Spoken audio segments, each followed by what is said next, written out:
Liliana of the Veil. It's really good. It's probably going to shake up Pioneer. That's kind of where I'm at with this card.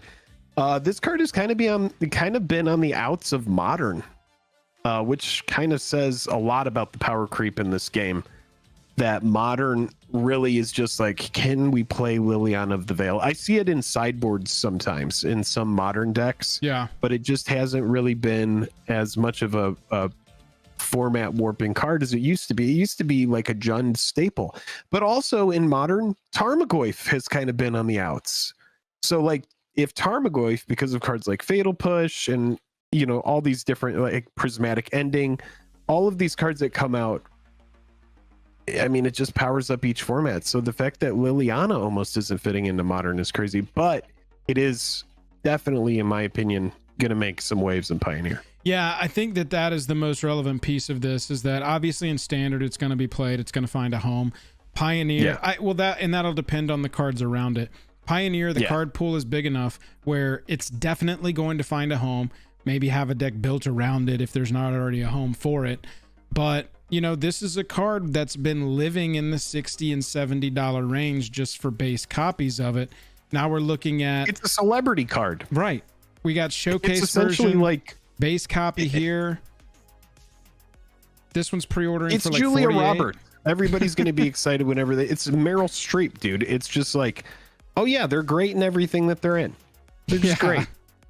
So it's like, this is the cash grab, in my opinion. This is the card that sells the set. It's just like, oh, okay, it's that card. So she's great. Pre-ordering right now at 47. Jake, when we first saw this, you had a really good comp for it, and that was Ugin the Spirit Dragon. Also a Mythic Planeswalker that was printed into a standard set. This one at the time, I don't believe, I'm gonna need to go check it on MTG stocks, but I don't believe that this one... Yeah, it crested at 30. Oh, that's for this version. Let's go and look at the Fate Reforged version. Here we go. Crested above 70 in 2019. That's when that's when you would have had a lot of Tron. So keep in mind all of the sets that came out since 2019. And Tron has kind of not been as much of a force. So like the people that wanted multiple Ugins, what is good about Ugin, the thing that you should keep in mind is Ugin that's a commander card. Right. In my opinion, big mana does kind of want this because it has that flexible -X that allows you to exile certain things. That's what is good about exile certain things. Every single permanent that's one or more colors. No, that's what I mean is it's flexible though because of the X. Oh, so yeah, say you have something on your board that's 5 and everything else on everybody else's board is like, well, let's get rid of all the forecast and below. So I do like board wipe being built into a planeswalker. The other thing that's cool about this is its plus ability is just freaking great too. Insane, everything this card does is nuts. Yeah, it's 8 mana. I mean, you're looking at the recent decks, maybe played still in green Trons because they can ramp up to that 8 cost that walker is as quickly as possible. That's in Modern, kind of represented in Pioneer. Doubtful that it's really being played in Legacy that much. But look, this card, Jake talked about when it was relevant. When it got reprinted here in July of 20 in M21, you're looking at a price significantly drop, come back up when it was playable again. It got like 4 variants. It got the base copy, it got the foil copy, it got a borderless, it got an alternate art.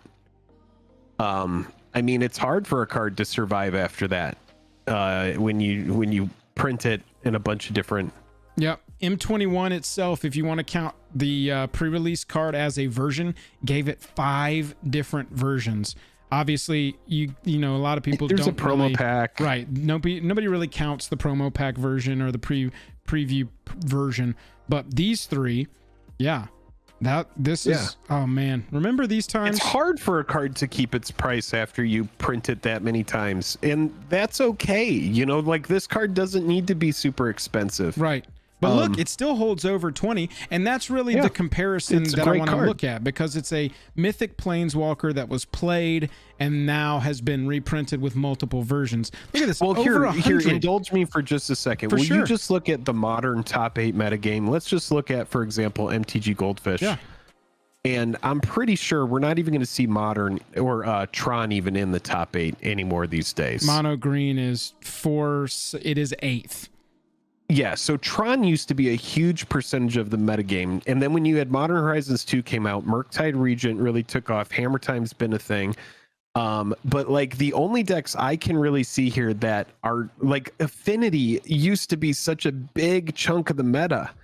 And now you can see the meta. Affinity. Like there's no black even in here, you guys. So like Blue Living End, that doesn't want Liliana. This is a money pile. This is Murktide and Ragavan. You know, yeah. I'm interested if Mono Green, they're only running 2 copies of Ugin because they're running 4 Liberated and 4 Great Creator. Yeah, everybody wants the versatility of Karn Great Creator. Right. The problem is that Liliana she's not fast enough. She does great things, but she's not fast enough. And here's the thing is that Liliana in Commander loses a lot of potency as well. And the reason is just it's not that big of an ability. In a 1v1 competitive nature, giving an opponent hand disadvantage is a really big deal. Having target player or each player discard a card when you can build around that and your opponent can't deal with that, like that's a pretty big deal. The sack a creature is awesome if you're able to build it into the right kind of strategy where, you know, having them sacrifice can get around indestructible. It can get around certain abilities, but maybe it does see a big price correction. Maybe it goes to like 40s. Maybe it goes to high 30s after this. I just don't see Commander wanting it. Right. And it's kind of on the decline in Modern. But it is good in Pioneer. I think it will do something in Pioneer. Yeah, we'll see. Innistrad version topped out all-time high. Yeah, it is 130. As it lost potency, you can see it dropping down in the 50-60 range, but it hits this 50 line and bounces off. Yeah, so what came out? I mean, essentially, Time Spiral Remastered, Kaldheim. Did a card from Kaldheim or from Zendikar Rising? Modern Horizons really shook things up. You could see one of the 2 big sets that I see that contributed to the decline were in July of 2019, around that tick mark there. Mm-hmm. And it's Modern Horizons 1 and War of the Spark. You get Karn the Great Creator and War of the Spark, among some other crazy stuff like Narset. And then in Modern Horizons, you're getting the Crashing Footfalls.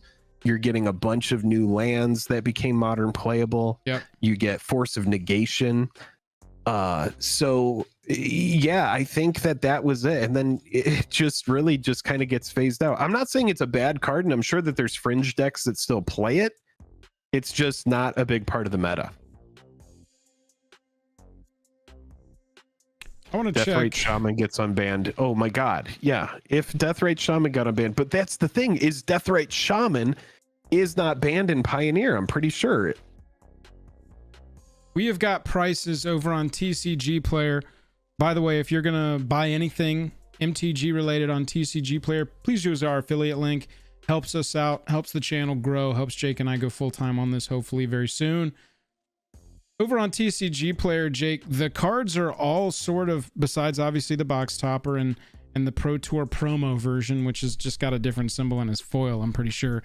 Nothing else different about it. Still got the Argyle art on it. You're all around the same price. You've got your Ultimate Masters version 45, your OG version 49, your Modern Masters 2017 version 48, and right now this one's pre-ordering at 45. But I have to assume that once this set comes out, I mean, does this get down into like the $20 range, do you think? I mean, let's talk about when we were talking about Scalding Tarn in Misty Rainforest and MH2. Right. And we said we would love for those cards to get into 30s. Those cards went into 20s. Dude, I bought all of them when they were like under 25 or less. Yeah. So maybe it does. This is a mythic big set, 30-year anniversary set. Yeah. It's a card that, yeah, I could see it going high 20s. I could see it. I could see it being a $30 card. If it's And I know 44 right now, chat and all our viewers on YouTube are gonna go, well, you thought all those cards in Double Masters were gonna go down in price really, really low. Joel said Ragavan was gonna be a $15 card. Look, I didn't know how little of that Dockside. set.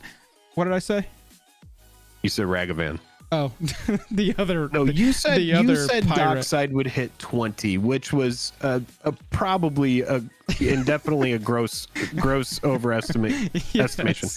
But the This thing is a is standard set that's going to be printed a lot.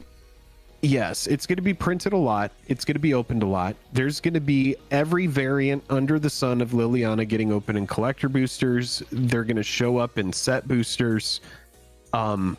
I think a spec, just based on what we've talked about tonight, not financial advice, would be Deathrite Shaman.